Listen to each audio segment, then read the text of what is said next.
Television Authority, NTA.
Hello, Nigerians.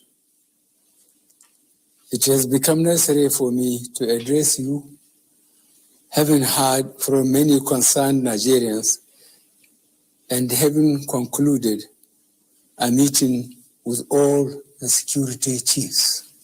I must warn those who have hijacked and misdirected the initial, genuine, and well-intended protest of some of our youth in parts of the country against the excesses of some members of the now disbanded Subshell Anti-Robbery Squad, Sars. On Monday, 12th October, I acknowledged the genuine concerns and agitations of members of the public regarding the excessive use of force by some members of SARS. The choice to demonstrate peacefully is a fundamental right of citizens as enshrined in Section.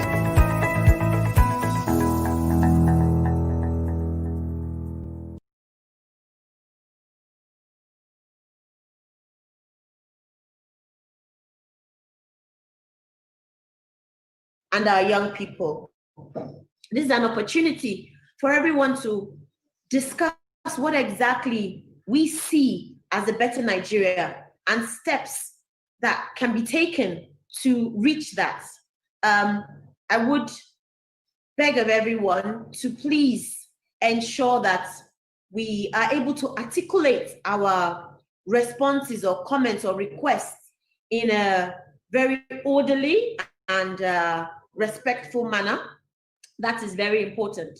At this point, we have the Honorable Minister of Youth and Sports Development with us, Mr.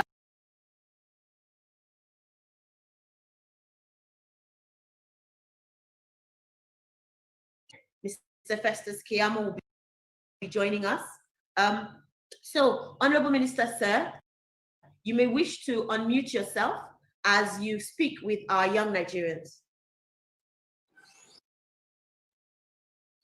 Thank you very much, Kemi. I hope you can hear me.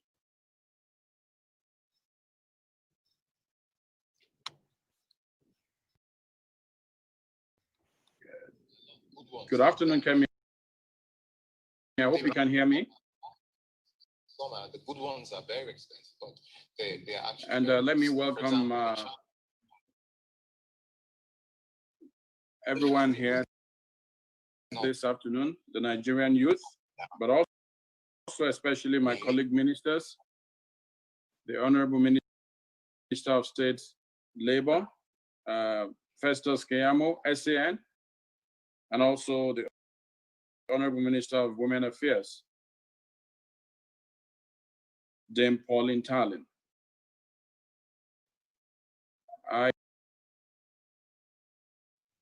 We ended up spending 3 hours instead of 2 hours. The engagement was with the police authorities represented by Frank Umba, the false PRO, and myself. And we had quite a number of our youth speak up on some of these issues. We have gone from that meeting to actually process and send some of those views to the right authorities, including the presidency. And in fact, on Monday this week, when I met with the president, I spent about 40 minutes with him. I was able to give him a lot of feedback and insight into the aspirations, into the issues and desires of our youth. And we know clearly that going forward, we're going to see the programs concerning our youth accelerated, deepened, and supported in terms of training, that is training into enterprise, in terms of empowerment, as the case may be, in terms of creating multiple level of opportunities for our youth. As we speak, there are 25 youth-focused programs scattered in about 7 ministries and 9 MDAs. We're collecting all that together, and we're going to provide a pathway to onboard most of our youth. We think information and communication is critical. Most of our youth don't know about these programs. Only 2 of them are with this ministry, but this ministry henceforth will aggregate these programs, create a clear pathway so that our youth can choose from these 25 programs which one they want to apply for, and we'll make sure that we facilitate their entry, or make sure that they benefit from this. The NSAS protest, again, it bears restating. I brought to the fore some of the critical issues. One is police brutality, harassment, extrajudicial killings, extortion. But beyond that, it has opened a prism to agitate for some other key things, apart from the reforms in the police force, apart from the need to prosecute and bring to justice bad police officers, apart from improving the welfare of police officers, apart from creating a stakeholder forum that will, on a continuous basis, interface with government to make sure that all these demands and reforms are sustained. Those processes are ongoing, but also a couple of other issues.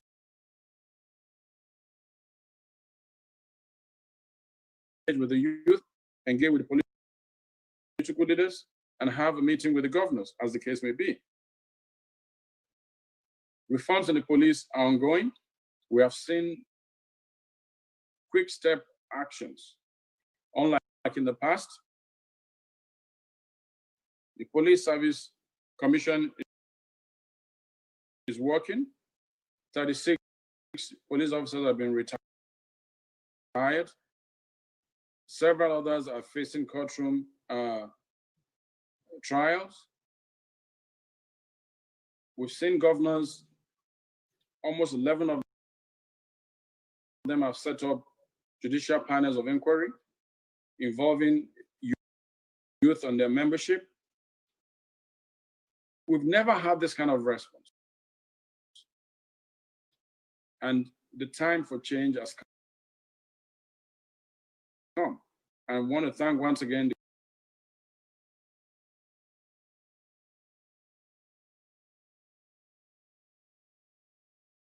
we want to condole with their families, with their friends, with their relatives. And I think that these ones will make sure they get justice. Those responsible for these acts that has led to their death must be brought to book. And I think collectively we must explore every means of conversation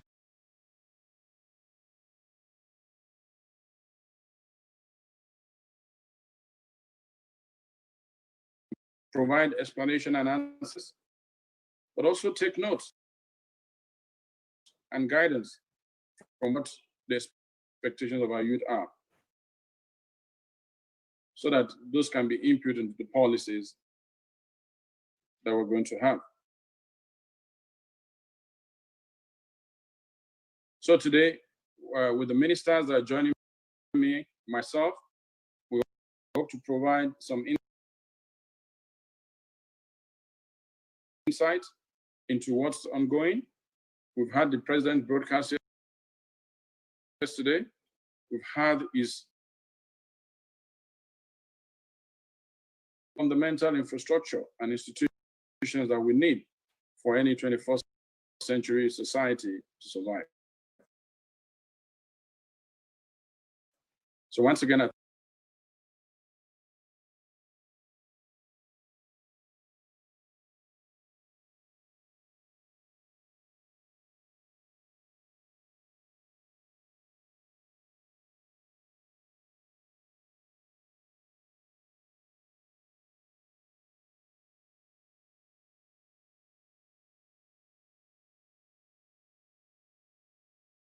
thank you all, and I hope that we're going to have a robust and decent conversation.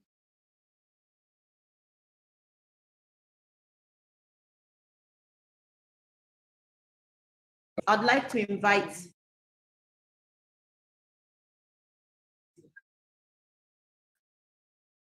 Honorable Minister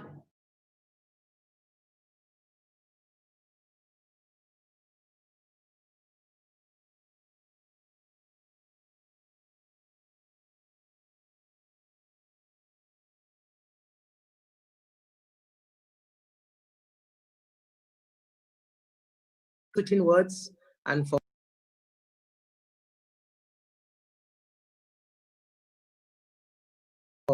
his engagement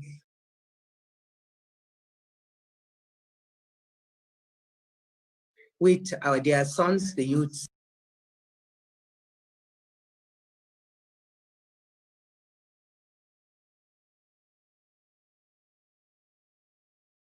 You've had my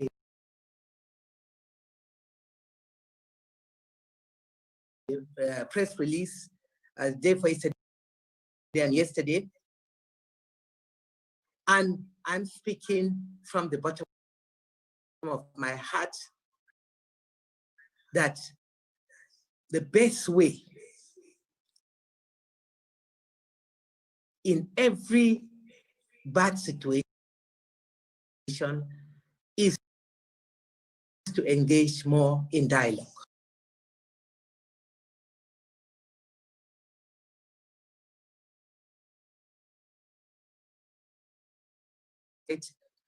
He will fulfill it. The first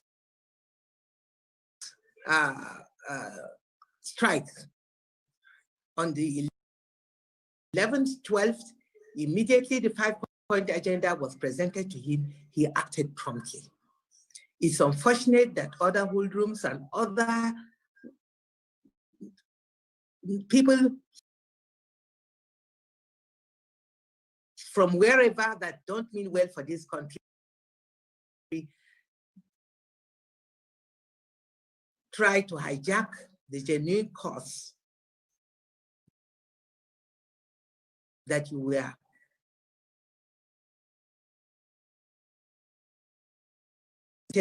as we've been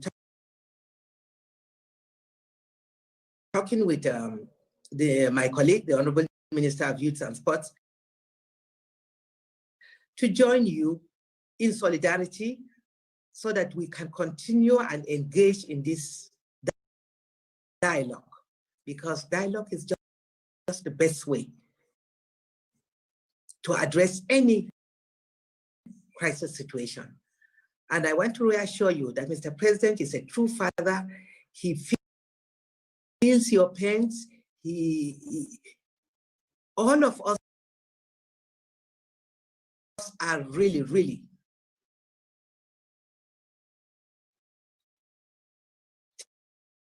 taken aback with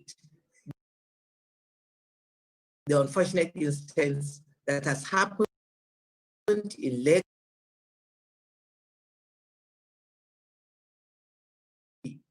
Clear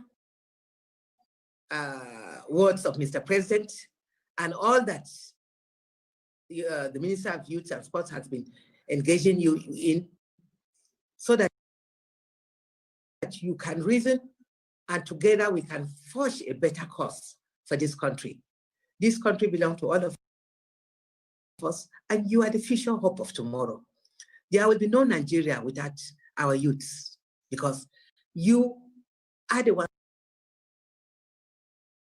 that will take over from us. We are handing over the buttons to you. But we want you to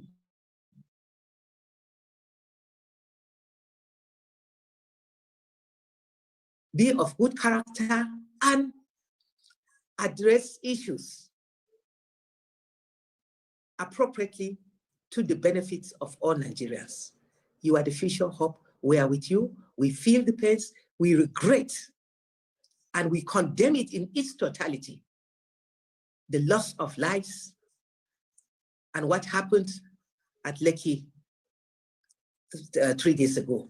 We condemn it in its totality, and I'm with you in solidarity as a mother, and to reassure you that this will never, by the grace of God, it will never, never happen again.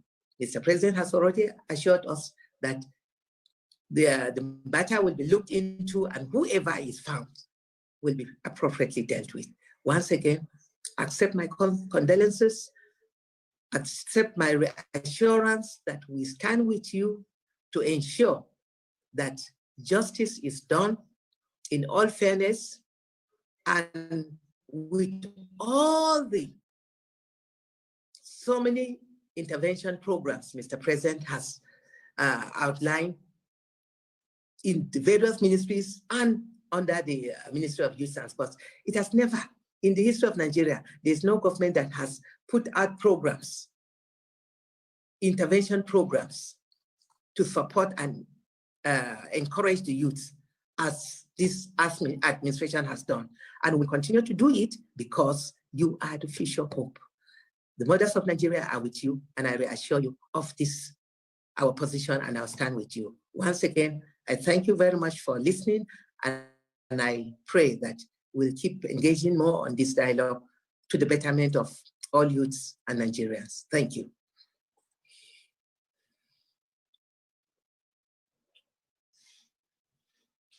Thank you so much to our mother, Madam Dame Pauline Tallen, the Honorable Minister of Youth, the Honorable Minister of Women Affairs.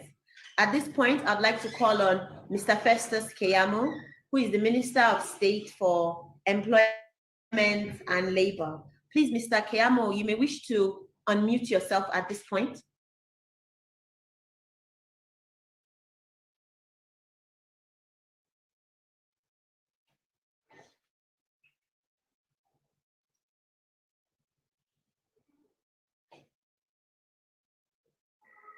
Hello, sir. Okay, brilliant.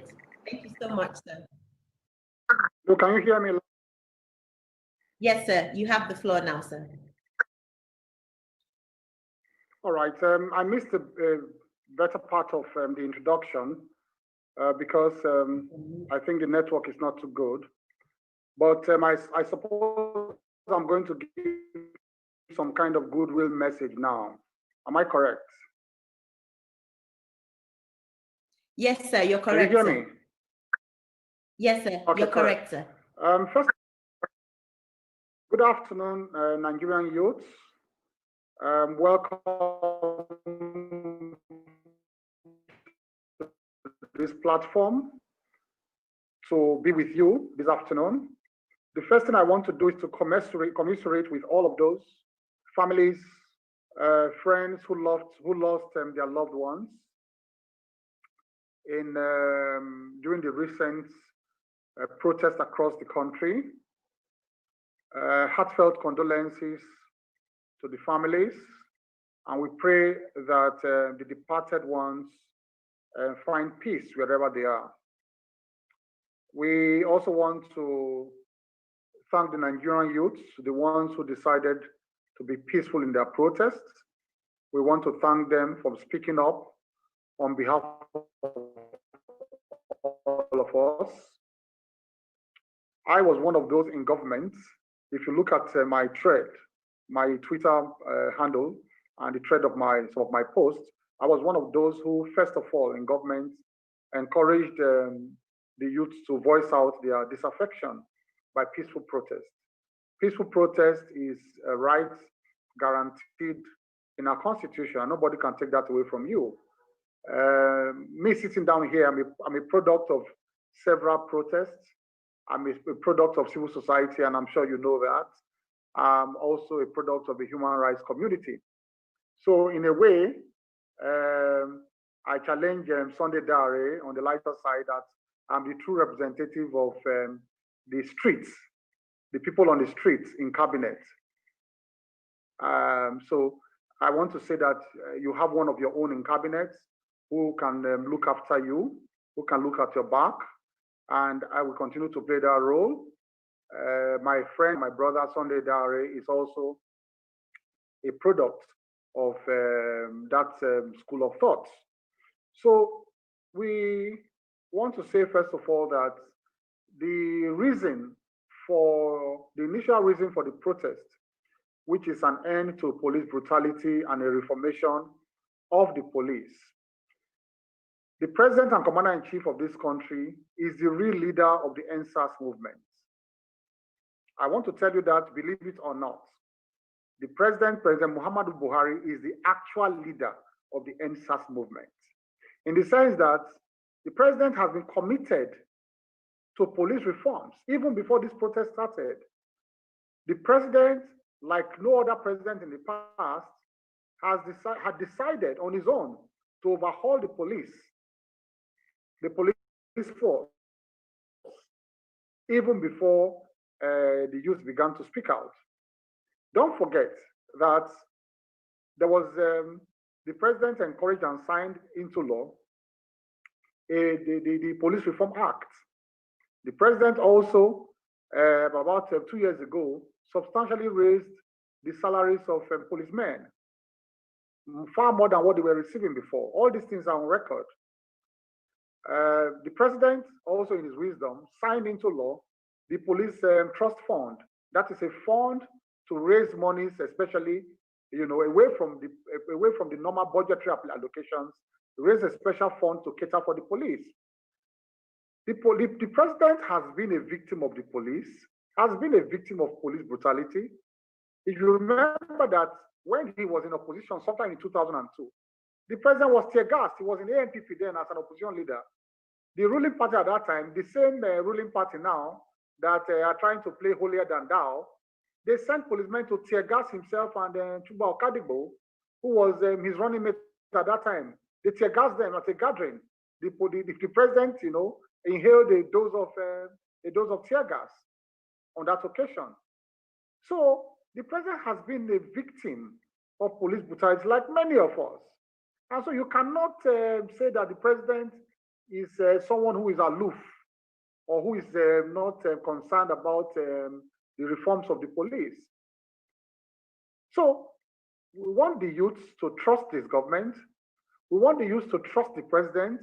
We want the youths to know that the president means well. He is doing it from the bottom of his heart.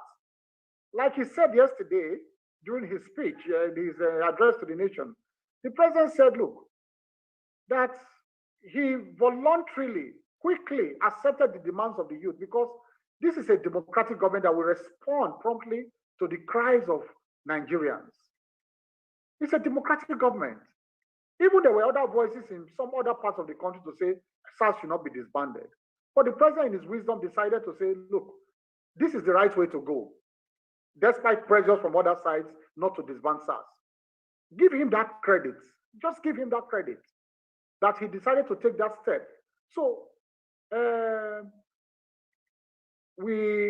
as this discussion progresses, we will delve into other areas, but I want to make this as a preliminary comment. These are comments as preliminary comments to trust the president, trust his government, trust the sincerity of this government to address police reforms.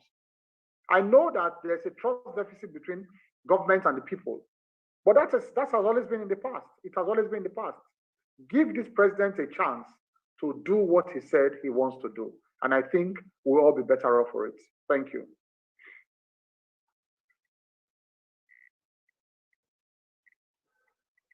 Thank you so much, Honorable Minister Festus Keyamo, Minister of State, Labor and Employment. At this point, I'd like to call on Mr. I hope I'm pronouncing the name right.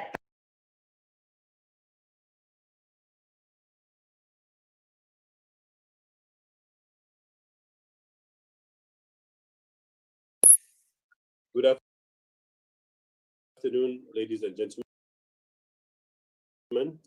honorable ministers,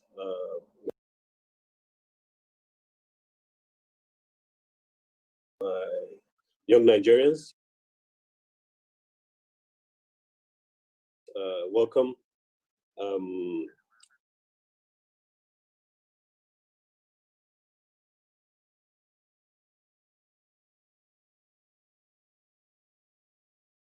And destruction. It was very, very, very unfortunate. The ministers, I'm here actually to tell you that you need to do more. For 5 years, you have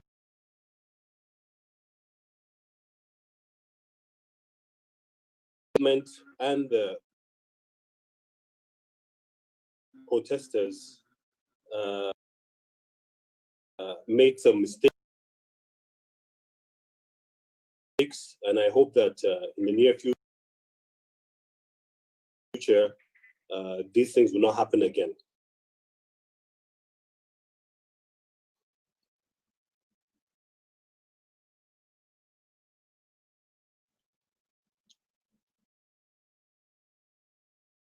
For the fact that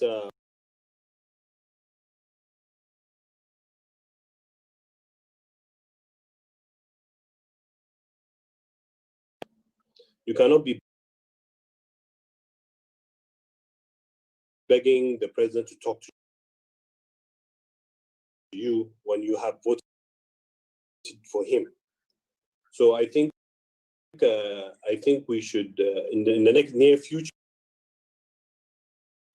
when something like this, I think dialogue is the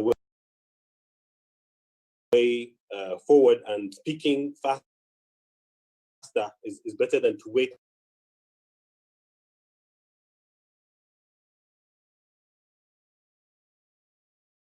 on demand, and we didn't change the demand. So one of the major mistakes the end protesters did was moving the goalpost. You cannot say you have 5 demands and we agree on, and the government agrees on the 5.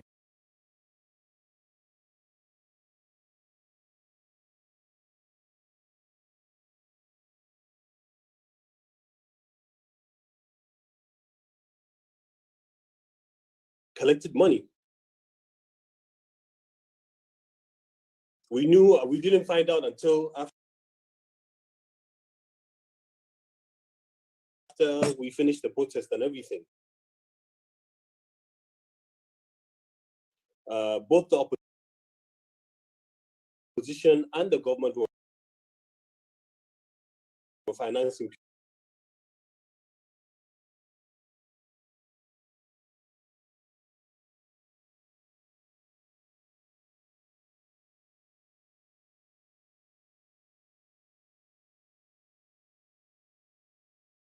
issue. To discuss with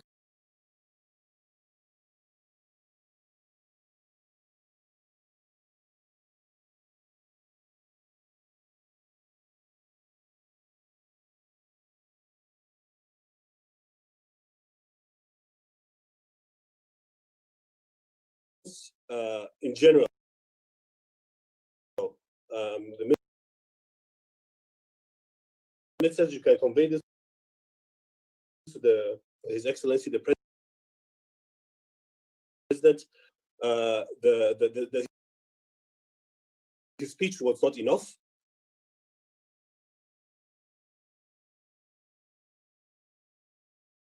Who would you involve in the committee that investigating these issues that happened? So there's a lot of things. There's a lot of things that Honorable Mr. have to do. You met the president early this week, and when you met him,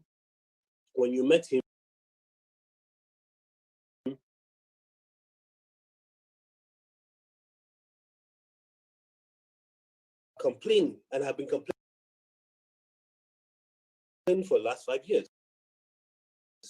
So there's need for dialogue. There's a lot to be done.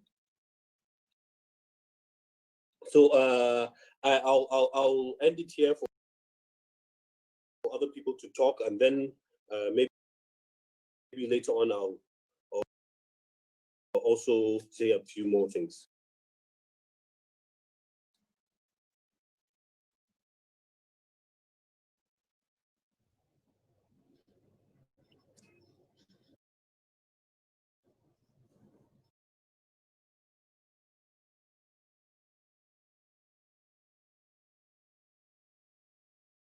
If you go to the ministry's Twitter account, you can share those links with your friends. We need as much of a robust conversation as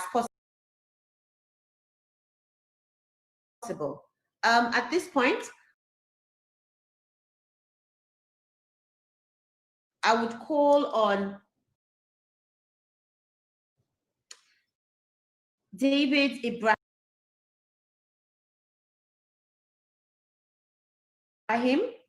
who is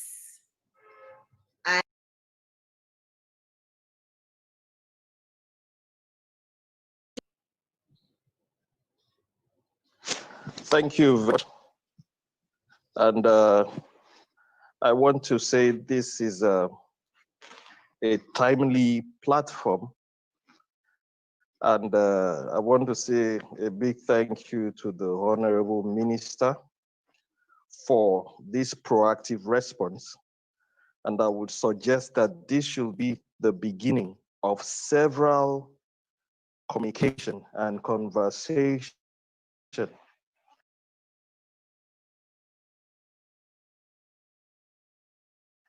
in a macro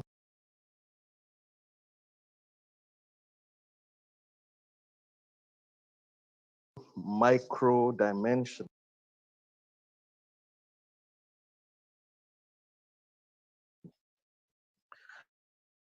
And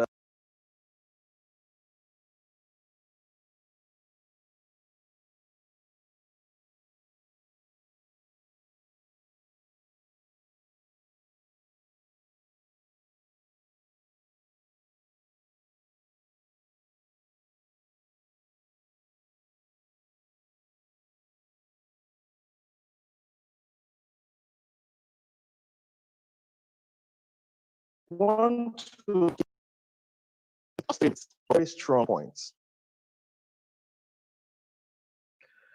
What started in Nigeria in the last few weeks is something, if not properly managed, children unborn will suffer from it. I want us all to tread with caution. Both the youths, the government, and every stakeholder. There is a temptation to speak as patients. There is a temptation to speak as people that have been wounded. What started a few weeks back is a turning point for Nigeria. And honorable ministers, I am going to make some few recommendations, which we are also going to send to you formally, physically. What happened on the streets of Lagos, Abuja, and across Nigeria was like a baby, a newborn baby born that cried out for the first time. And they said, yes, a baby has been born. After that cry, less than 2 years, not just like the baby speak intelligently, articulately. At this point, Nigerian youth a pass mark. For the first time, we have worked and our voices have been heard. It was not a perfect process. It's not a complete process. It's possibly not over. But at this point, we would like to request that a new protocol for communication is opened. Number one, I say a new communication protocol. Number two, a new response protocol. Nigeria as a country has changed. If what used to take 3 days to respond, we need to cut it down to 3 hours. I say it again. If there need to be a response, before now it used to take 3 days, if we can cut it down to 3 hours.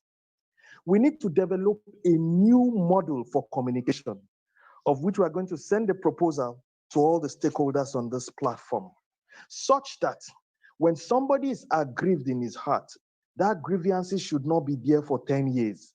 Look for a way for it to be ventilated. Honorable Minister, sir, Minister of Sports especially, sir. Hello, sir. I hope you're getting I don't know if you're getting me, sir. What transpired recently is a function of clustered, congealed emotions. They've been suppressed. I had the privilege of traveling around every state in Nigeria in running trainings. When I hear young people talk, I keep saying something is about to happen, and it has started. From henceforth, we will send a proposal on a communication document where people can express themselves and take off the burden, the emotions that have been congealed inside. And those emotions, if they are not properly managed, they can lead to other things. Secondly, our response protocol. We are developing a platform where government with the youths can do speedy responses. What takes us 3 days to respond, we can cut it down. We can cut it down to 3 hours if possible. Now, at this point, if this is done, the average Nigerian youth mindset has been shifted in the last 3 to 4 weeks. We are a new set of human beings. I conclude by saying, people are wounded, people have been taught at different times. What is the way forward? And I want to say with every sense of honesty in my heart, we are intelligent, emotional, and want to live in peace. That is why Nigeria has been able to weather the storm of these decades. It's because people want peace. Colleagues that will express themselves, we're going to do it in a very rational, logical manner. We will keep protesting, but our protest has reached the point where we don't even need to take class. Let's talk with the relevant stakeholders. Honorable Minister, I want to thank you because I did a background check on you before I came to this platform. I informed that you're a listening, proactive person. I always need to pick out people in this chaos right now, but we want to hold you to your word, some things you have said, and we trust you will not let the Nigerian. I represent thousands of youths in this country, and they are monitoring every word I say right now. And as you see it, the average Nigerian youth, you cannot be bought over at this point. We are fighting for our destiny. We are fighting for our children yet unborn, and we will do it with everything in our hearts. But once again, I commend this platform. Please, if possibly next week, let us have another platform. It might not be online like this. It could be in a cluster formation across Nigeria. We will lend the helping hand to this happen. And if you increase the speed of response, watch what will happen to Nigeria. I say it again, speed of response and new communication protocol. Response protocol, communication protocol. God bless you, Honorable Minister.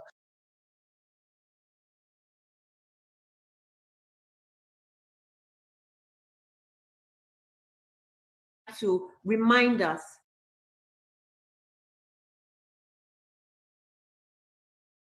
that this is a dialogue for us to get results. So it's very important we ask the right questions in the right manner in order to get the right results. Now that we've had two gentlemen, I want to say personally that Nigerian, my heart bleeds, truly bleeds for what has happened in the last couple of days, and the international representation equally. It really does break my heart personally. But one thing is clear.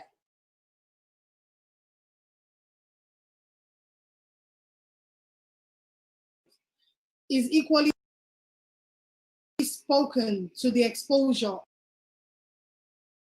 of our security apparatus, at our inability to converse and have a decisive solution that can change this country's narrative. But one thing is equally clear, that as Nigerians, we are very emotional. For the life of me, I don't, and this is equally very key. So I'm just going to make a few recommendations. The last time I was here, can you shut that door, please? The last time I was here, I talked about a 9-year-old, because I started training some young teenage children in coding. A 9-year-old was able to code, create animated games, and I didn't have to break my back. Many of the parents' testimonial were, wow, mercy, I thought I would have to help my children navigate through these waters, but that has not been the case. Indeed, I didn't have to do any of those. I was able to show these children their potential, help them and given them opportunity to express. So my honorable minister and every young person that is on call, we are all influential leaders. We are all change makers. How can we work with the government? I say today, I've said it every time I'm on channels or any of the TV station. I've said the government cannot help us. It's not because they don't want to, they are inundated. They don't know where to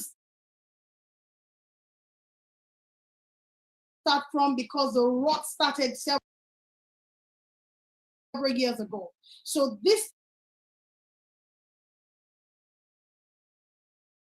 locked out of Zoom. It should be open, pay for the larger capacity. This is part of the gap. I teach agile, I train coding, I teach digital marketing. We need the right people to work with the government. Prefer solution that can get to the young people. Our schooling system is a sham. The reason Asia is successful today is because they start training their children from age 4. I say this categorically, you can go and research from age 4 about things that can change their life. They will have competitive edge. I currently have a training of agile digital transformation. All the training students that participated on it, I recorded 95% pass. I don't talk the talk, I walk the walk. We need people that will collaborate with the government. How can we support you?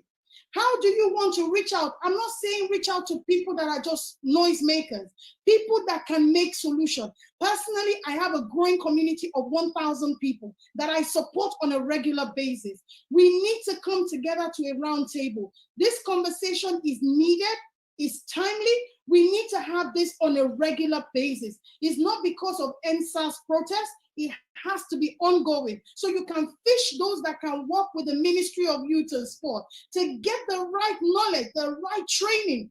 I have partnered with 2 international organizations that is certifying. I have from my team over 5 people that are working with UK companies. One of them is a board advisor. So there's a major problem if we don't get round to a table and start talking about what we have done. Look at the disgrace of the palliative that people were going into the warehouse to go and hijack to feed their family. Why was that in the warehouse? There is a problem. Because we can't solve it alone, you need the right people to work with government. It is time to open our door. It is time to open our channel. It is time to talk with the right people that are with the right solution that can help move this country forward. Government. Yes.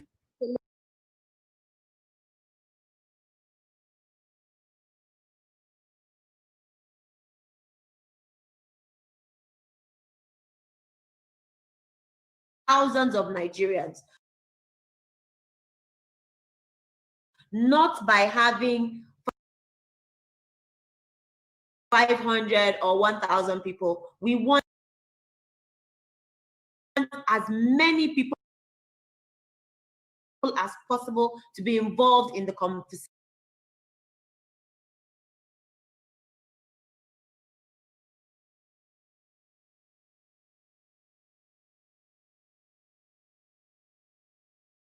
Joy Beth.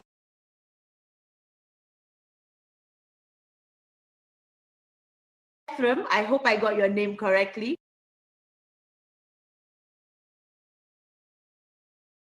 We will come to you any minute now. I would once again like to remind all of us that this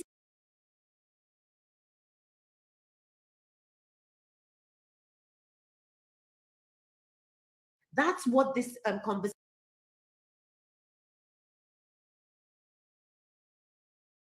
is all about. So I'd just like to remind us of that. Philosopher King, I will be unmuting you now. So you can also give us your comments as to what you feel we could do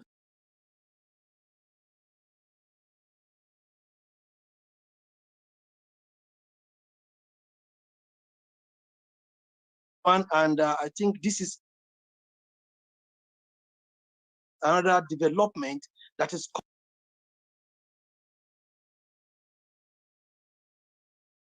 coming after the protest.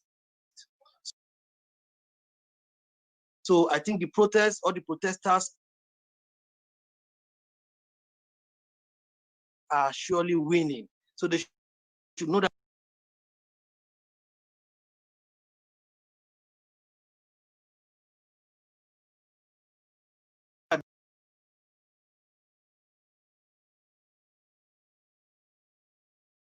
in working. Nigerian school now, Nigerian government schools, you can see that the competition between government schools and private schools is so high that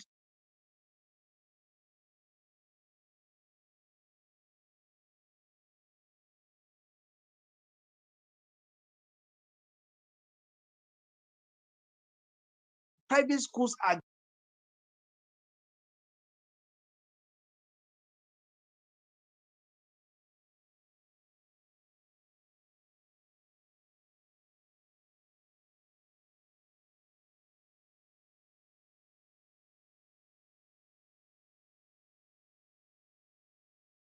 private organization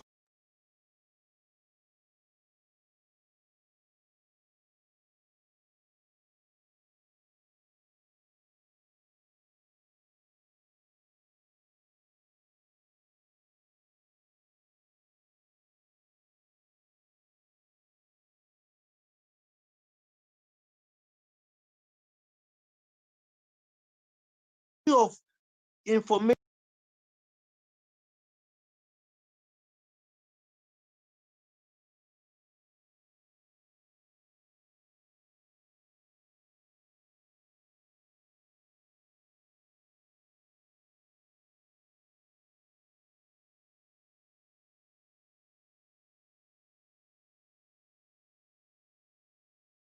are not, they don't even know what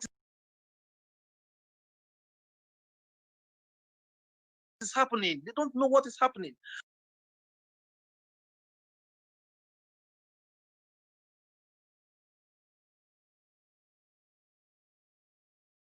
To call and immediately they'll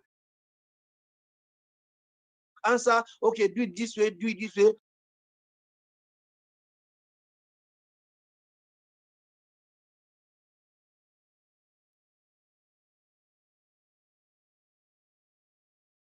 Or go to cyber cafe. This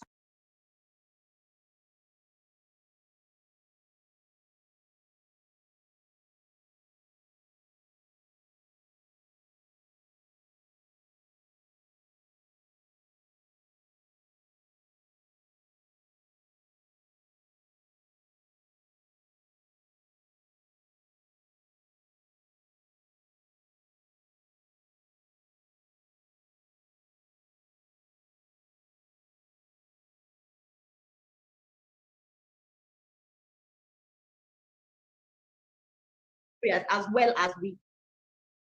And yes, you did get my name right. Good day, everybody. Just going straight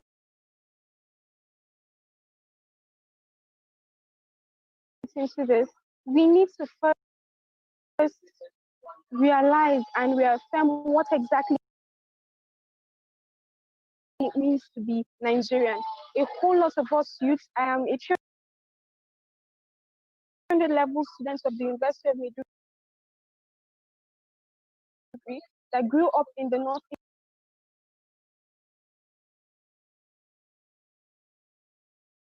A whole lot of us do not understand what it is to be Nigerian anymore, because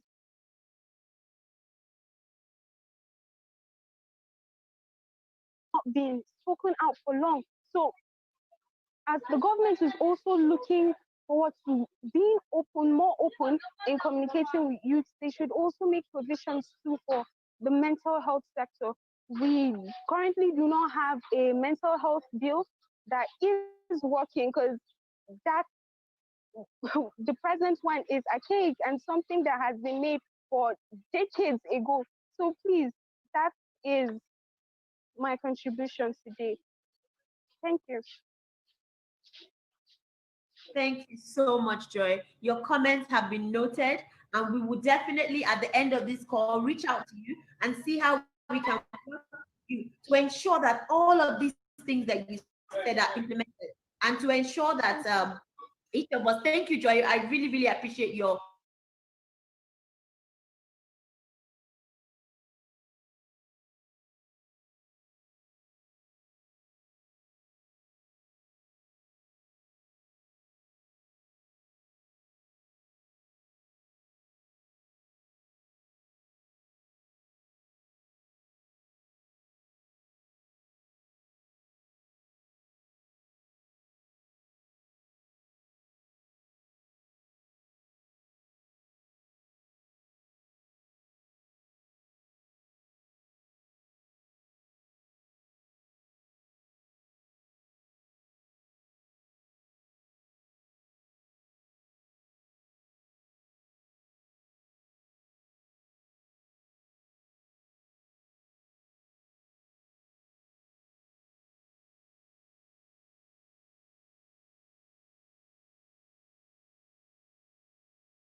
COVID-19 happened, that also stopped. Junior Achievement has about 64 centers across the country.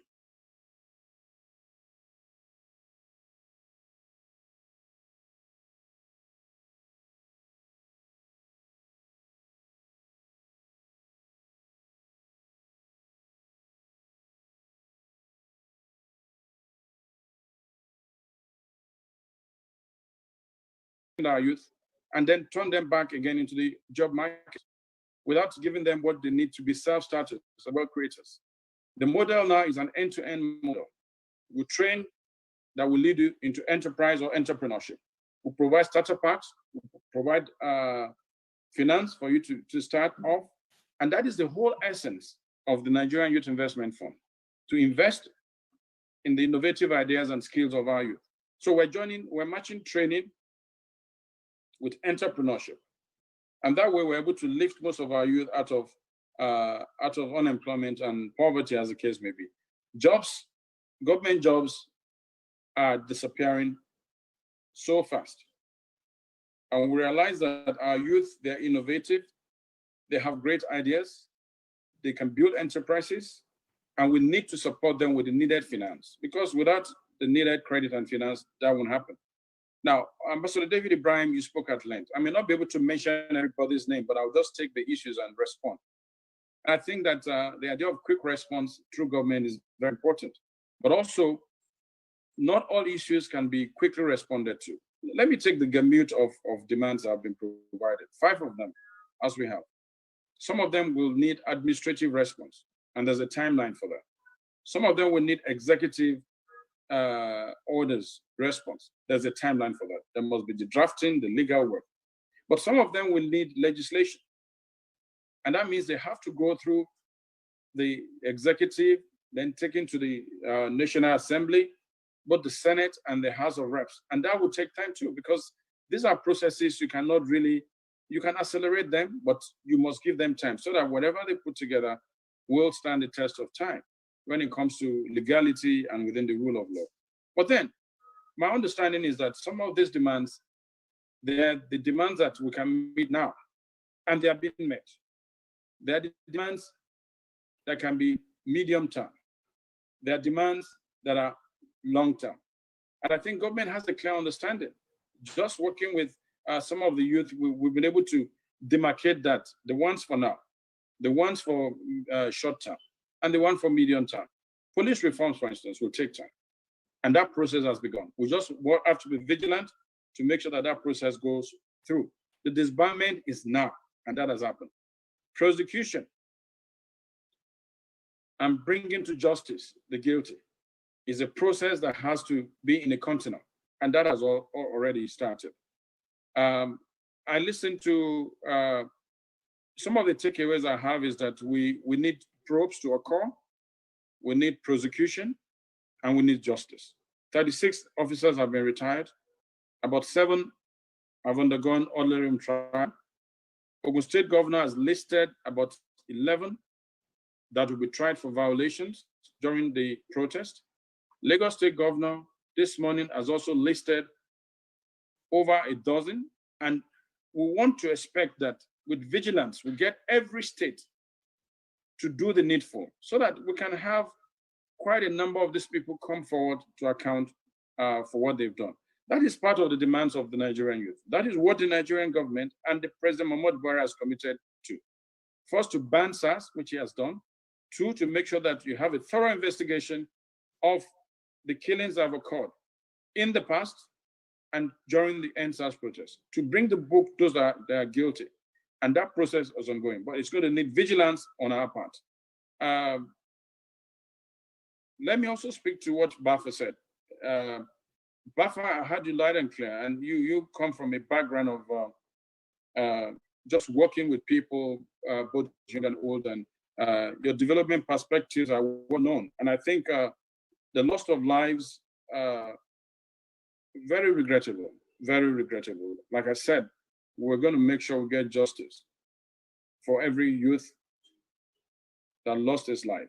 I think that is important. And the necessary levels of government, human rights, the Human Rights Commission is working. On our part, we're also collating whatever we can get on our website. We'll put it together and pass it to government. And like the Minister of Women Affairs said, there can be no Nigeria without the youth. The youth of our country are a resource, like I've said, and not a problem. And the voice of every Nigerian youth is important. So let me say this. I may have to say that at the end. On our part as the ministry, we've begun an awareness campaign.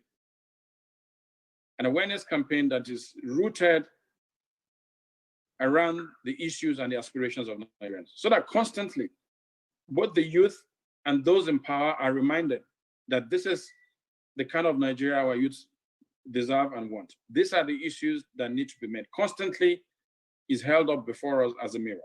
That's one. Two, we're looking at the Nigerian Youth Assembly so that we can have this engagement on a continuous basis. The virtual meeting we're having will take place every Friday. Government and the ministry is committed to that. The format might change, but this forum of conversation and feedback will occur every Friday. And some of this week when we have this, we might be able to even bring back some really important progress that we have made, because we're in touch with all levels of government, police, IG, and several others to give us updates so that we can pass this along. But we think that we want to work to have the Nigerian Youth Assembly, and we'll have to discuss with the youth to say, let's have 5 representatives from each state and let them meet with the government at another level through the ministry. Let's have this conversation. Let's also tell them what government is doing, and they can become youth ambassadors, 5 of them in each of their states. That is a proposal we're looking at that we want to finalize. We also think it's important that we plan to establish a help desk. We already have a deal office here.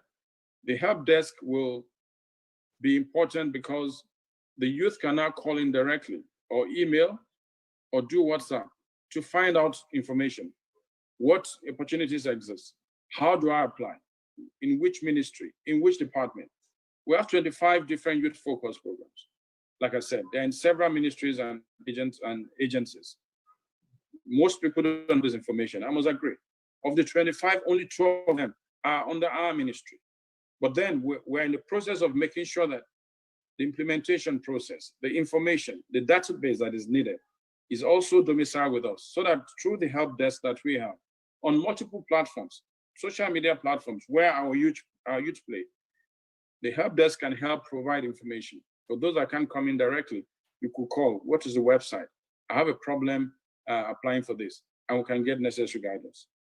About 10 months ago, we did open and launch NOYA.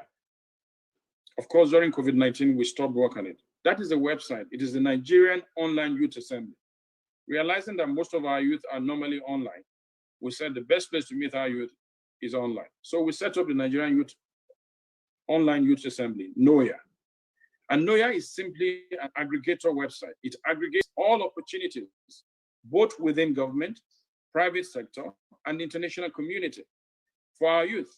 Is it fellowship? Is it scholarship? Is it training? Is it awards? Is it competition? That trove of information exists.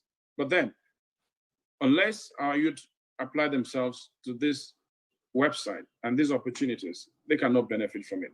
But I think that it's true that communication has to be more effectual.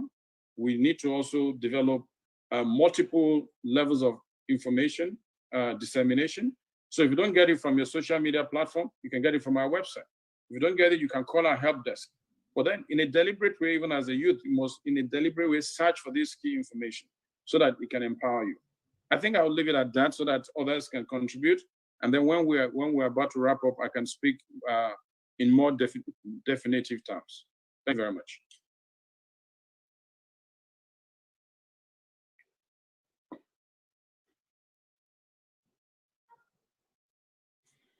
Tell Kemi. Kemi, thank you very much. Thank you, sir. Sir, just before you go, there's a question here from Mr. Gabriel Idu. He said all the intervention programs appear to be targeted at the youth, and the youth have been categorized to be between 18 and 35 years old. My question is, What happens to individuals above 35 years old, sir? Thank you very much. You know, there's a global, the global definition of a youth is universal. There are a bit of variations at the continental level, but it is agreed, even from the very biological angle, that there's a youth band. The United Nations, the World Health Organization, the African Union, and various countries have decided, it's agreed that there's a youth band for any developmental project. On our part, the National Youth Policy identify the youth between ages 15 and 29. But we know that for most developmental policies, in order for it to be able to capture more people within that very strong and viral population, it is 18 and 35. When you benchmark it, most youth programs are captures 18 and 35. And that's our mandate, to look for youth between 15, 18, and to 35, and see how we can meet their aspirations and the issues that concern them. As for those above 35, I think that largely becomes the responsibility of government, because our program is targeted at the youth. And I'm sure that there are so many other programs for Nigerians who are above 35 that they can benefit from. Because in a deliberate way, we make sure that beneficiaries of our program are pegged at that ceiling. So when you apply and you're more than 35, your application is not likely to go through. Thank you very much, Kami.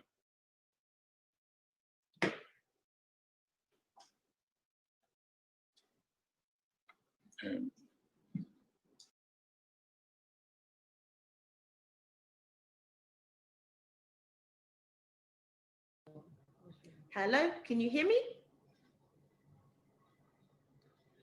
Thank you so much, Honorable Minister, for some of those clarifications there. I know we all still do have a lot more questions. And as the Honorable Minister has promised us, this dialogue will continue every week.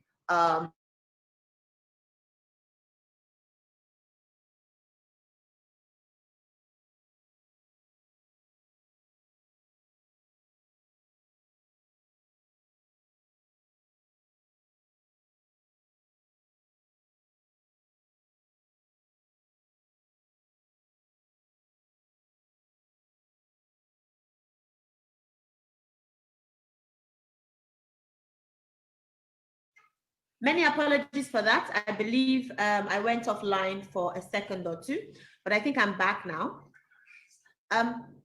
So yes, where I was, so yes, Neko has said work with people to move things faster. So definitely, yes, we need to work with you. We want to work with you. So, and yes, I read another comment that says there are a lot of smart young persons. Definitely, working with smart young persons. And I know from a lot of names that I've seen in this conversation that there are a lot of social media influencers on this conversation. And there have been all these initiatives that the ministries have put together, that the federal government has put together.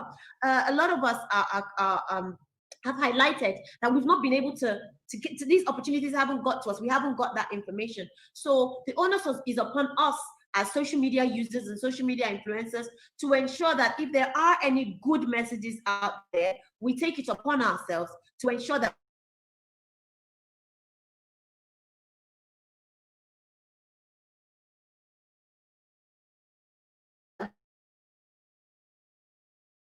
we share it to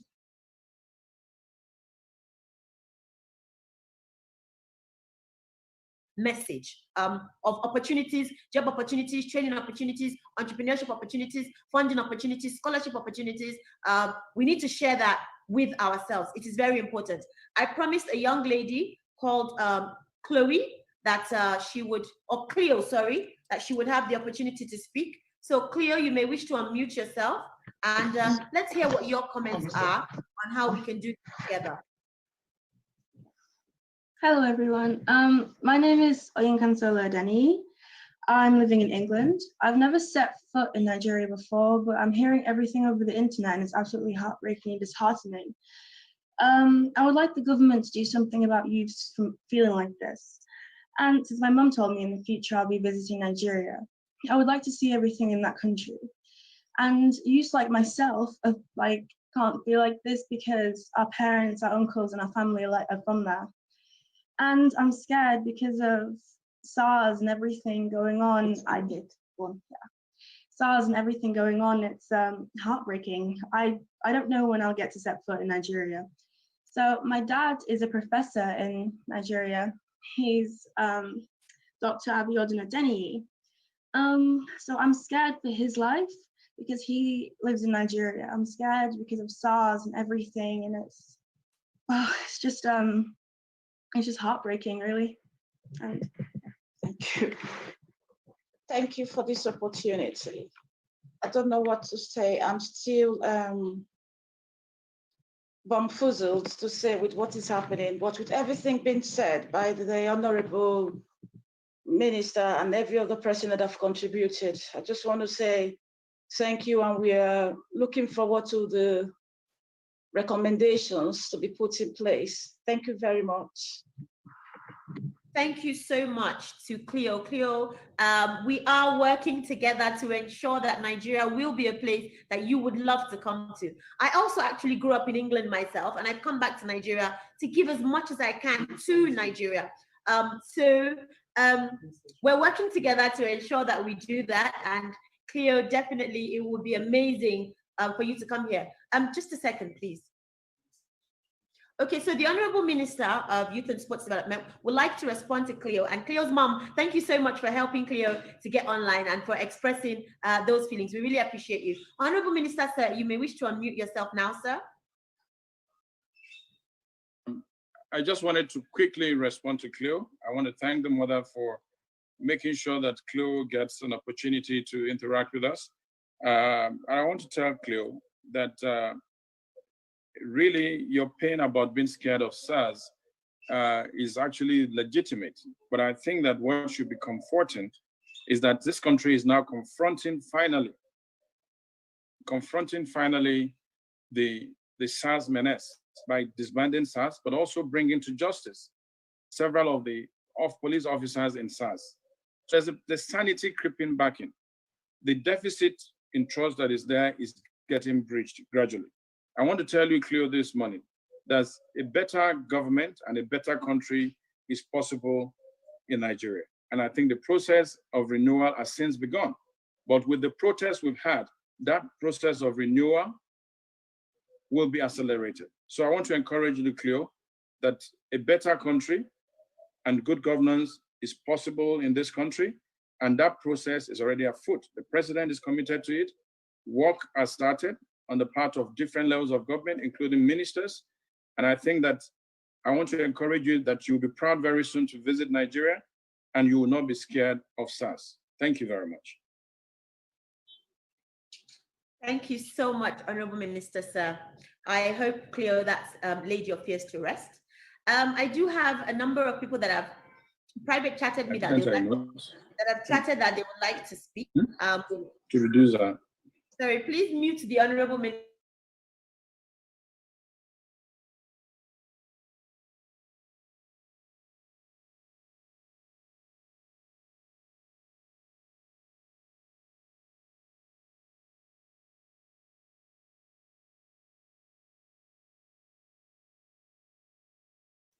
Sorry, at this point, we're only taking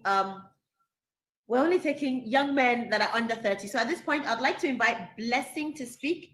Blessing Ogbu. I hope I pronounced your name properly. Blessing, please give us your comments on how you would like us to work together to achieve a better Nigeria.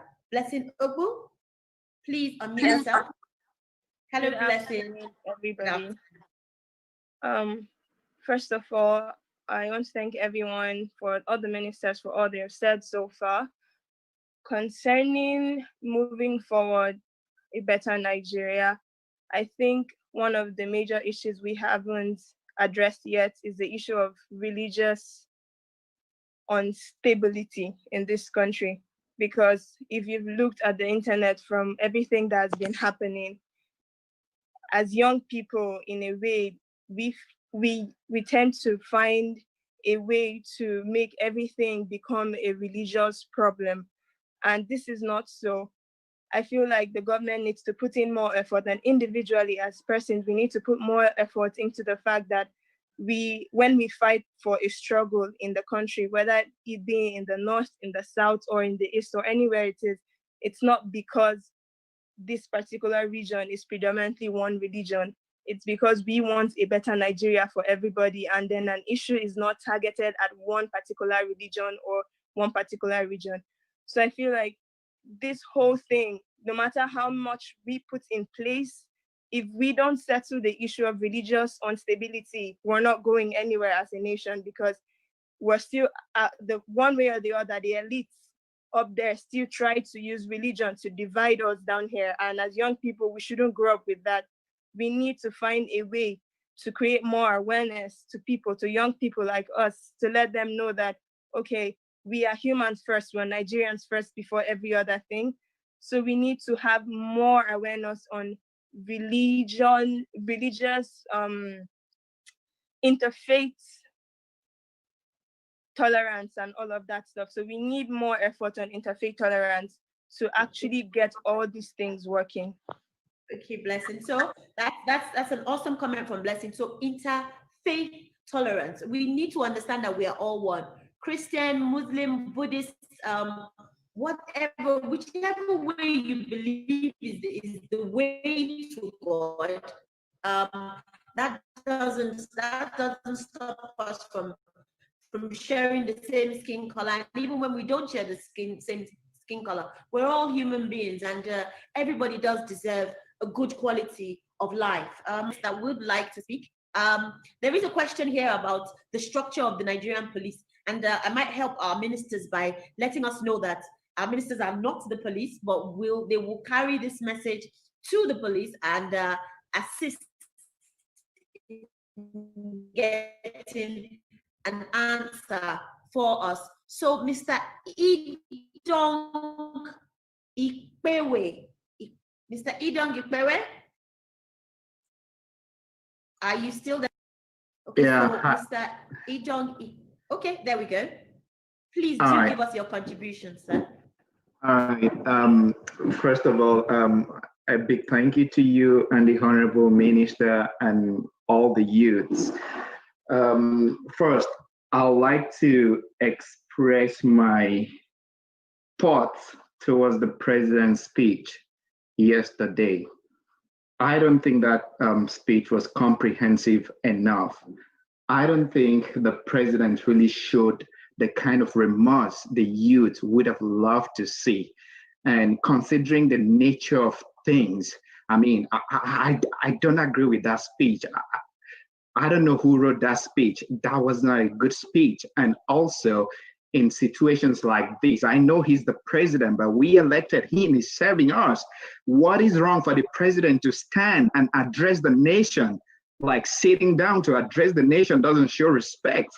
So I feel the president should, relate. So how do you feel? So, what the dialogue here? Yeah, I know. What do you feel we can do together?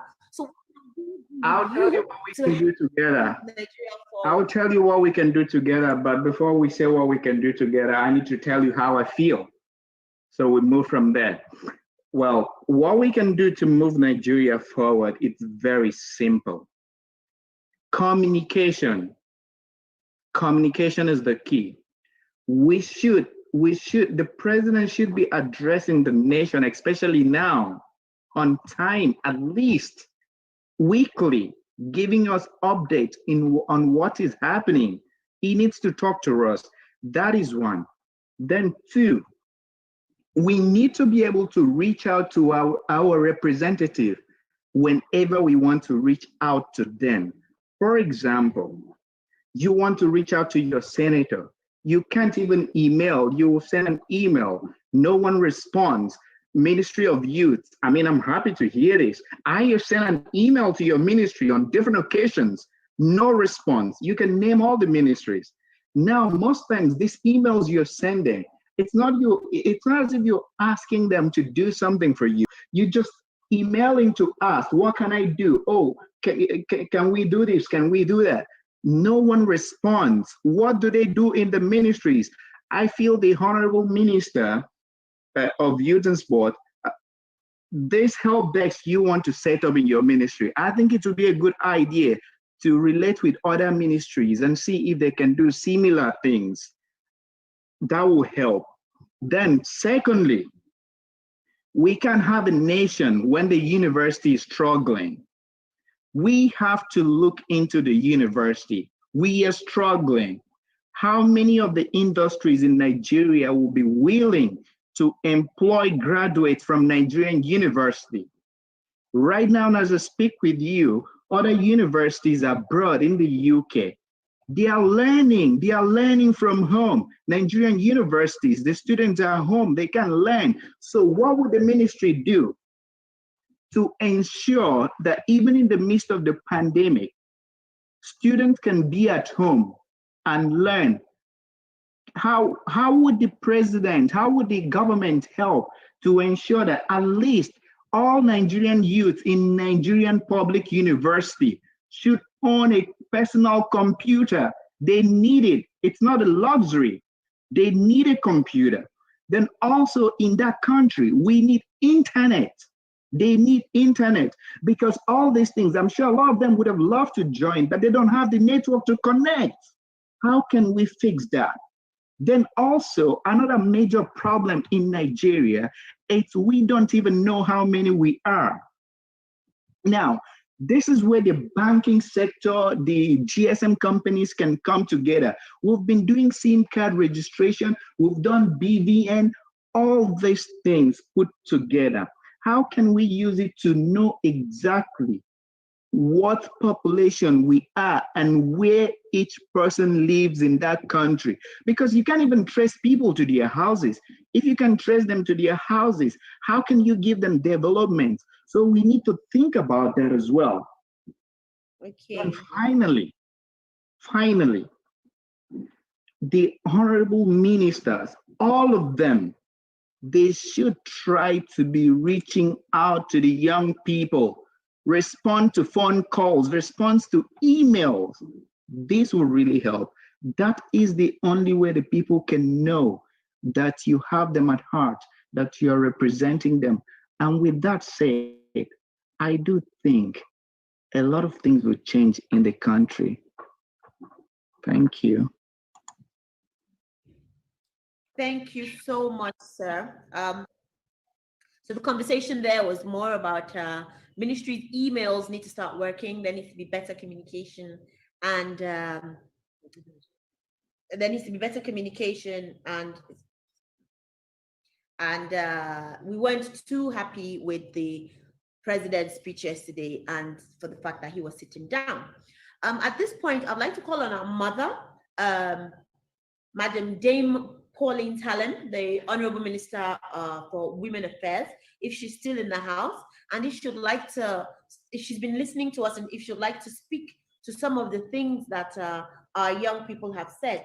Ma'am, if I may humbly request that you unmute yourself in order to speak with us.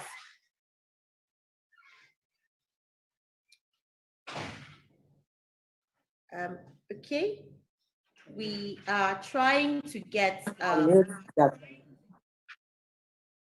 Thank you very much. Thank you very much. I want to once again thank the Honorable Minister and all the youths on this platform. I also want to sincerely thank some of our mothers and some of our female youths that have spoken and have shared their views on the pains we are all going through and the need for us to continue this dialogue. What the Honorable Minister of Youth and Sport has done is excellent, and I want us to build on it. And I want to reaffirm and to reassure you that this government, we are committed to issues affecting the youths. As a mother, I feel so much pain. I know the pain of motherhood. I know the pain of childbirth. My heart goes to all those who have lost their children, in these unfortunate incidents, and to reassure all our youths that Mr. President is genuine, Mr. President is a true father, Mr. President is committed. Mr. President cannot do everything. Nigeria belongs to all of us. And the youths being the leaders of tomorrow, you must try to step into a situation of responsibility and leadership. We are preparing to hand over to you. You are the hope and the future of Nigeria of tomorrow. All issues affecting the youths will be carried along. The minister has reaffirmed this. I'm reaffirming this as a mother. All various committees in my ministry, I make sure I involve the female youths. We work together. We are always carrying them along. Issues like the girl-child education is key. Education is key. And I am appealing to your conscience that we are doing everything humanly possible to address all the burning issues that affect you. As the Honorable Minister has clearly outlined, the intervention programs for youths are so many that this government has put in place. That shows the commitment of this administration to issues affecting you.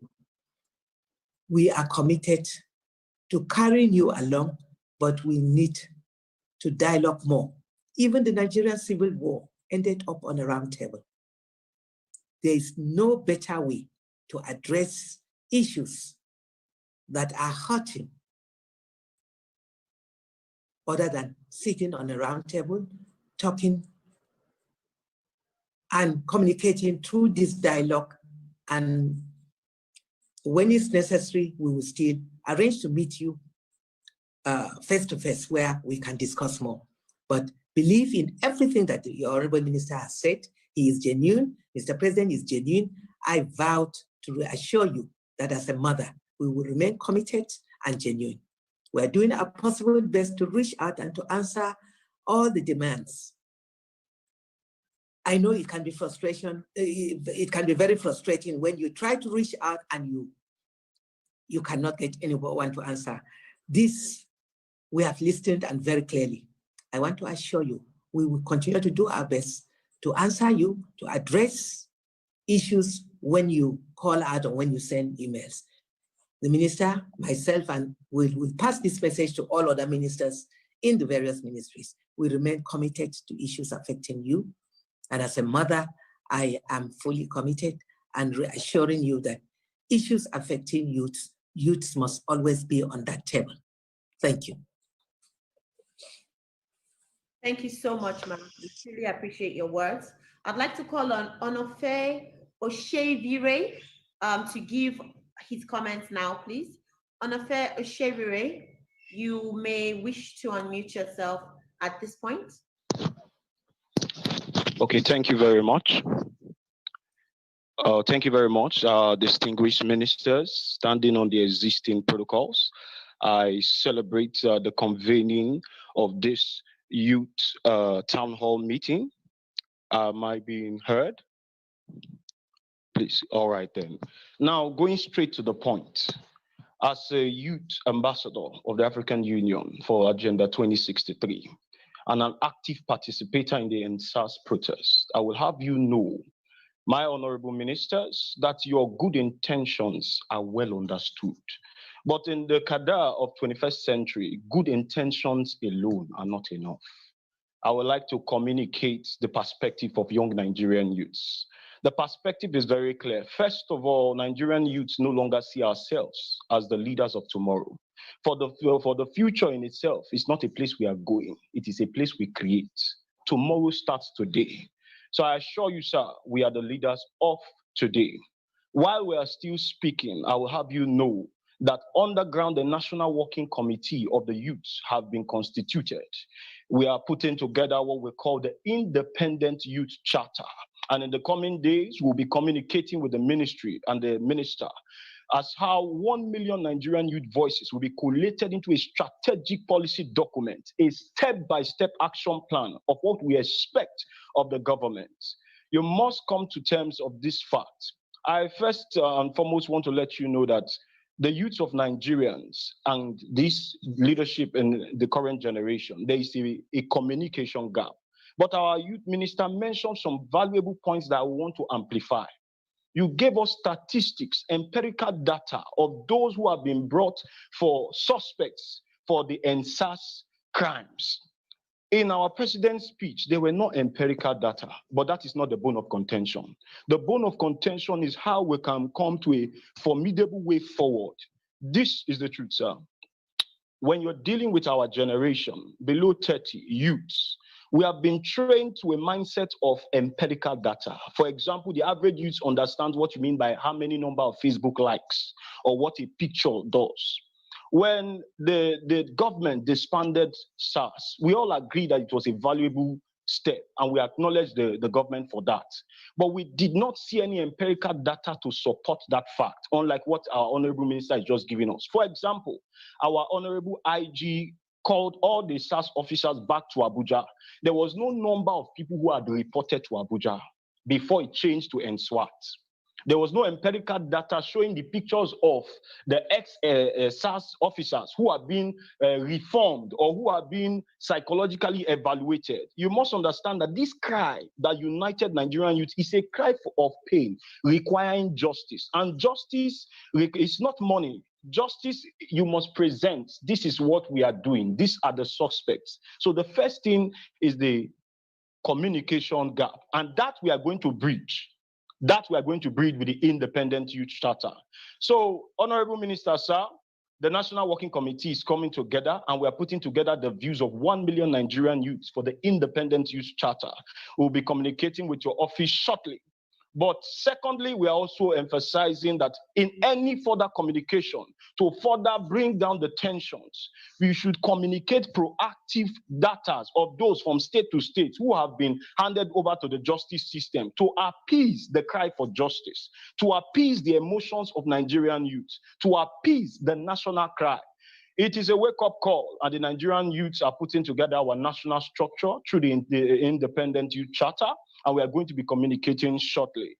On this note, these are the most important things for the way forward, not going backward. Thank you very much, honorable ministers. Thank you so much, Mr. Onofe.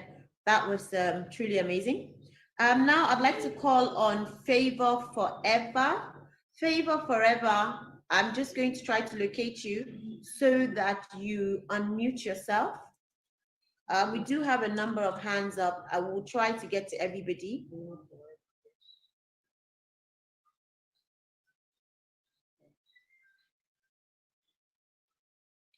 Favor Forever? Please unmute yourself. Hello everybody. It's a beautiful day.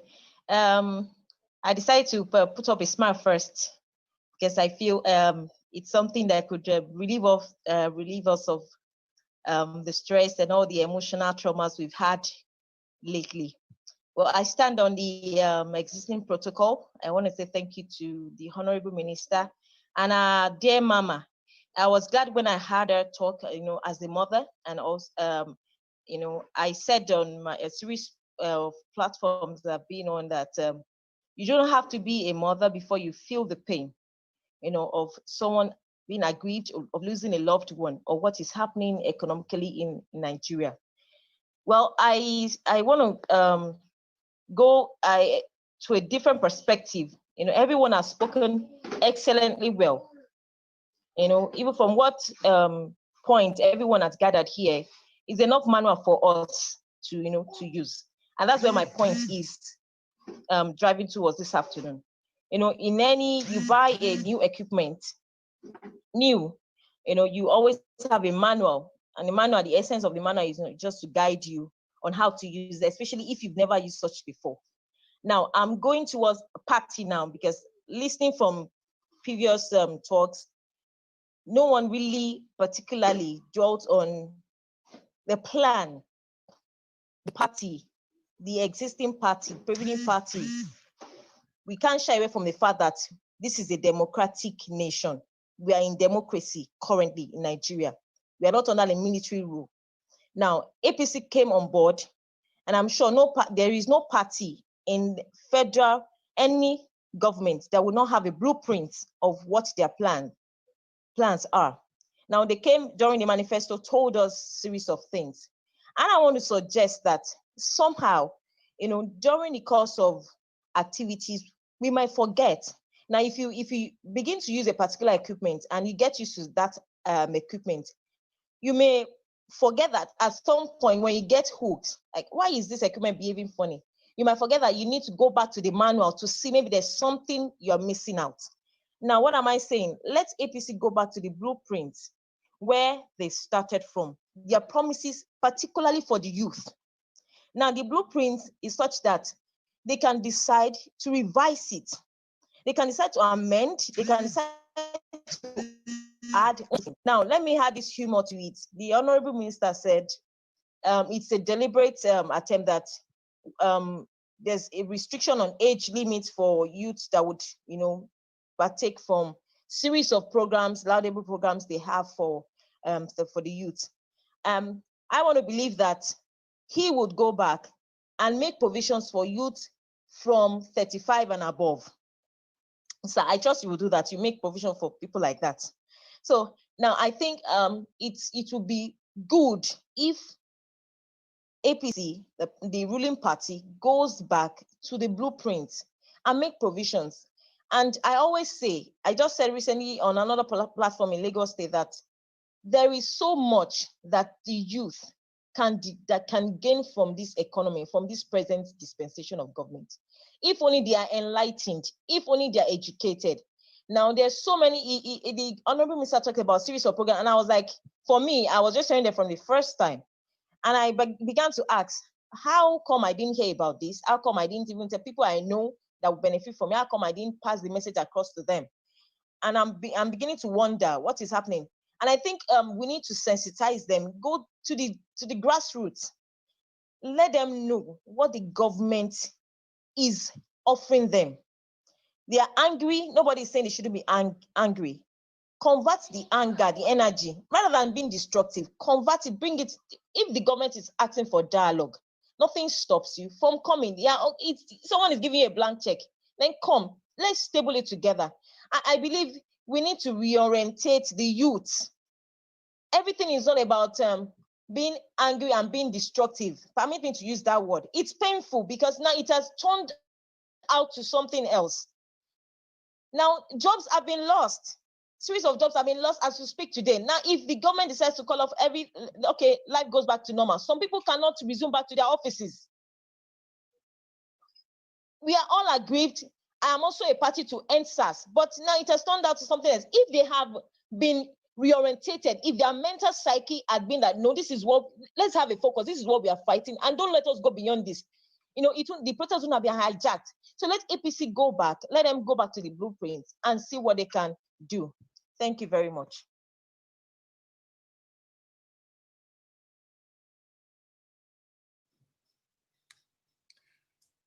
Thank you so much for your awesome comments. I'll look for somebody else to get on. Olufemi Damilola.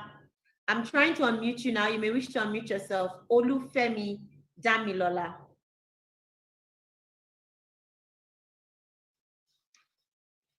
Olufemi Damilola, you are muted. Please unmute yourself.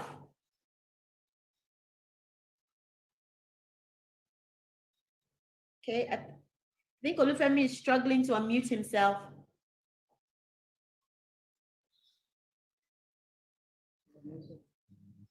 All right.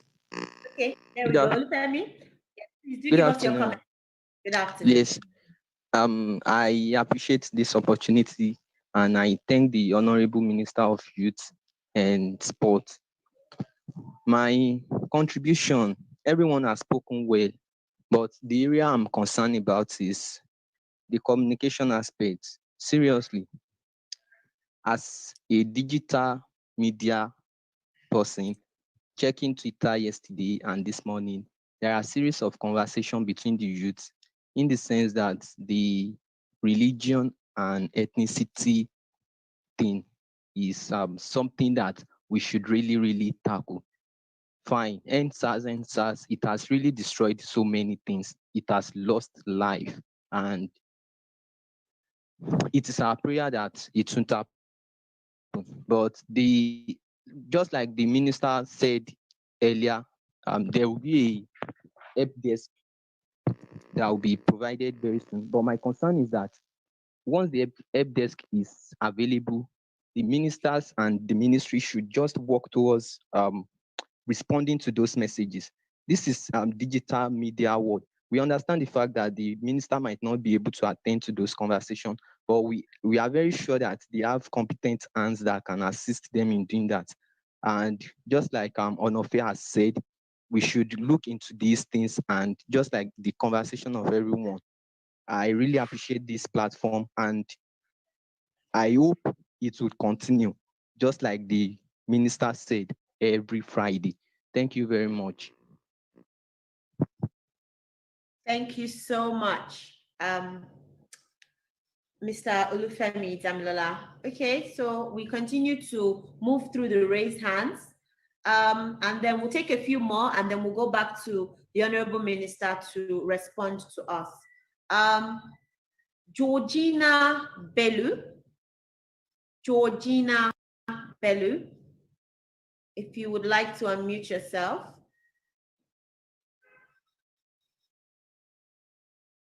Georgina Bellu. Hi, good afternoon. Good afternoon. Hi, good afternoon, everyone. Thank you for giving us this platform.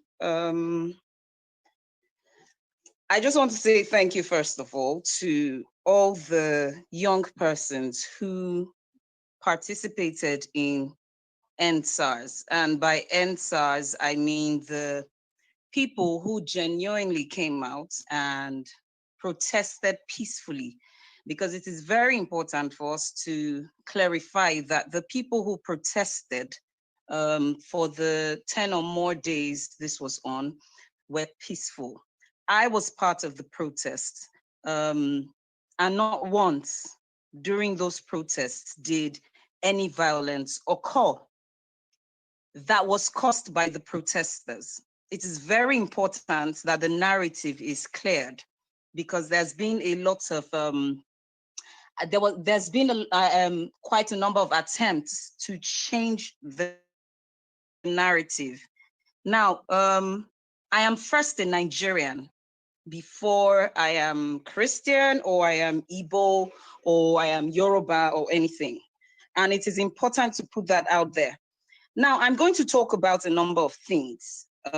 It's going to be on education. It's going to be on conflict resolution. It's going to be on communication, transparency, and laws. Because I think if we're able to handle these things, then we're going to be able to handle, everything that's going on. Sandy, please come and turn on the AC for me, sorry. So first off, I need to talk about how we infantilize the youths. They are young people. We need to stop calling them children. It's a bit annoying when the government needs to address the young people and all you hear is my children, my children. If we were really the children of the government, we will not get half the things being done to young people. It will not be done. You treat your child with respect. You treat your child with love, with understanding.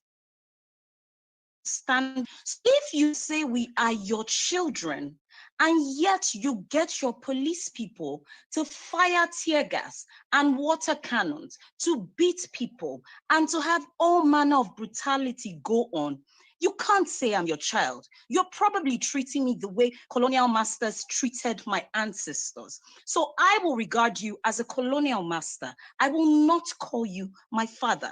For me to call you father, you have to show workings. That's what they say now, show workings, right? So you will show workings and prove that you are my father. Yeah, so let's get the infantilization away, please. Stop calling young people children. Refer to them as young people. Refer to them as youths. When you do that, you start to make progress. 2, I need to talk about education. But before I go to education, I need to point out something because I wrote a number of things down that I needed addressed. So young people that protested, unfortunately, the protests got hijacked by hoodlums. Now, we all call them hoodlums, right? Because it's easy for us to differentiate. They are the agberos, they are the bad boys, they are everything. But how did they get there? What provisions were made for these people? Did they get the same opportunities as everyone else and then they decided to become agberos or hoodlums? Because we need to address all of these issues. It's easy to say, oh, we have programs, oh, we have youth empowerment going on, oh, we have this. But what about those people on the streets? Who is educating them? Our parents got free education. Our parents were able to travel and become citizens of other countries by virtue of education. What have we done for our young people? What have we done? You know, what education have we provided for the people on the streets? Every year in Nigeria, the budget for education keeps getting reduced. Why? Instead of reducing education budget, why can't we have our National Assembly reduce their budgets? Why can't we have our ministers become the way other countries have, where they are part-time ministers, they have jobs going so they can slash their own salaries? It's easy for us to refer to these people as hoodlums and say, oh, they cause so much damage. But are we treating what is at the root of the problem? Are we dealing with the fact that these people are, they're first used as touts and thugs for election, where all they get paid is maybe 500 or 1,500 naira for them to do whatever it is they need to do to ensure that whatever party that is in that area at that particular time gets the votes. If we're sending these people to school like we send our own children, and they're getting educated, and they're becoming IT developers, and they're becoming farm owners, and they're becoming bankers, and they're becoming all sorts of things, would you find them on the streets? Would there be anybody causing havoc? It's easy for us to say these things and use words, but it is not about words. We need to go beyond treating these people like they are the menace of the society, and we need to start addressing the real problem, which is that the government has failed the young person in Nigeria.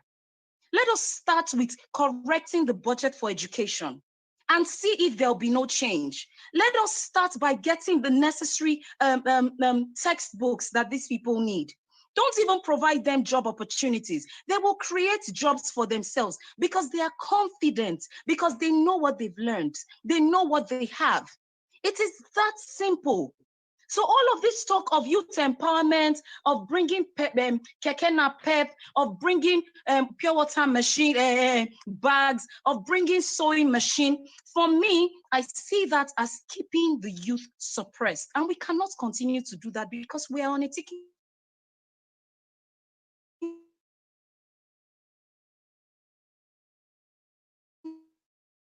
time bomb. You know, things went wrong, and that's why this, if only they had brought a leader.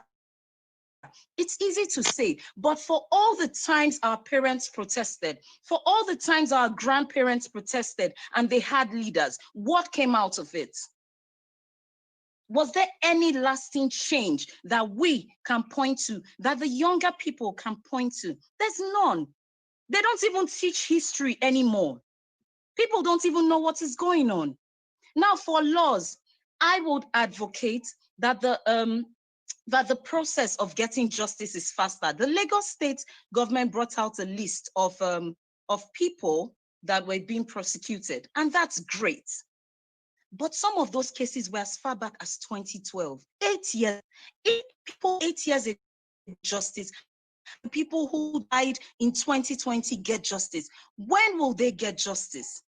So, I mean, it's easy for us to have platforms and say, doing this and we're doing that. It's great. But what exactly we do to address this?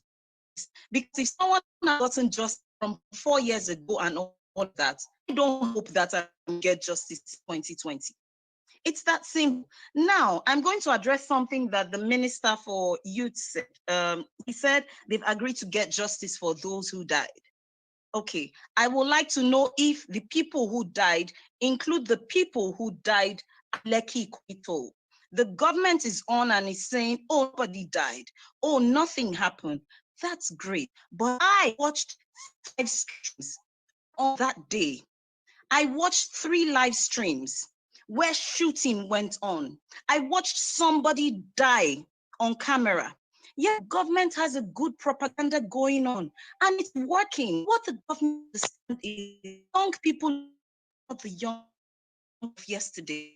The fact that with Nokia 3310, when those protests happened, when all the Odi massacre and all of those things happened, and there was no evidence and it was wiped out, the same cannot be said today. You can carry out propaganda for a number of days or months or years, but the truth is, when there is evidence, evidence always prevails. So I'm sorry I'm taking a lot of things. I'm so taking a lot of talk. It's a dialogue. Many people. Just one second. 1 second. It's just give me go to wrap. Resolution. Our government do better when it clicks resolution. Okay. Yes, and I'm going to wrap this up. What is very important? This is the to conflict resolution rights. It is what stands between then getting things right with the young people, with Nigerians generally, and with things flaring up. You can never go wrong with proper conflict resolution. Never. You can never go wrong with it. The government needs to get that right. It is not about brute force every time. I hope I've made my points clear. Yes, I'm sorry I've taken so much and, time from everybody. After the town hall meeting to see how you can contribute to assist in achieving that. We do need to rush along because we need to take as many people as possible. I'm going to take Olushola Ade. I'm just trying to find your full name, Olushola. Olushola Adeyemi, I think. You may wish to unmute yourself. Adeyemo, sorry. Olushola Adeyemo. Okay. Yes. Are you there, Mr. Olushola?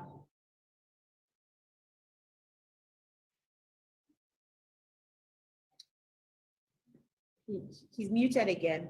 I can see that you're still you've muted yourself again. So try to unmute yourself again, Mr. Olushola.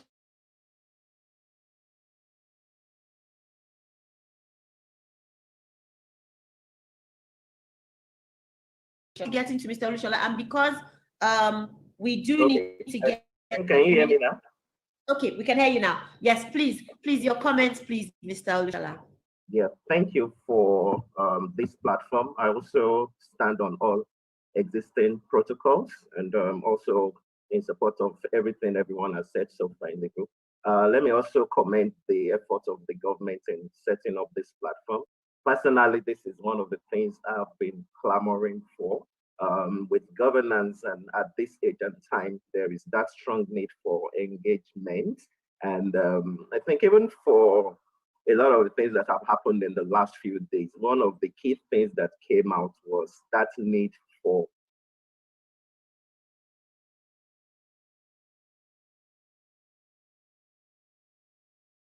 communication, which I believe is one of the key gaps we currently have in our national body when it comes to relationship between government and the citizens. And still talking about this platform, and this is just a suggestion. I've had few other people who wanted to join this meeting. I found that they couldn't, partly because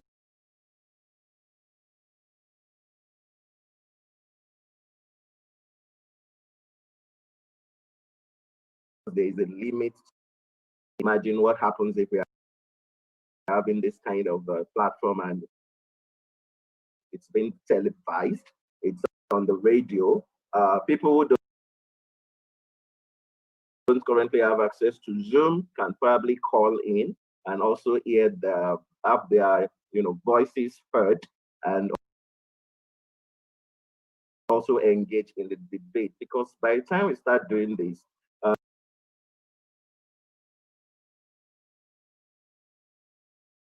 A lot is going on. People are disconnected. A lot is going on. Government is disconnected. Government is feeling, oh, we are working and we are trying to solve problems. People are feeling nothing is going on. We are angry, and we definitely just need to solve that.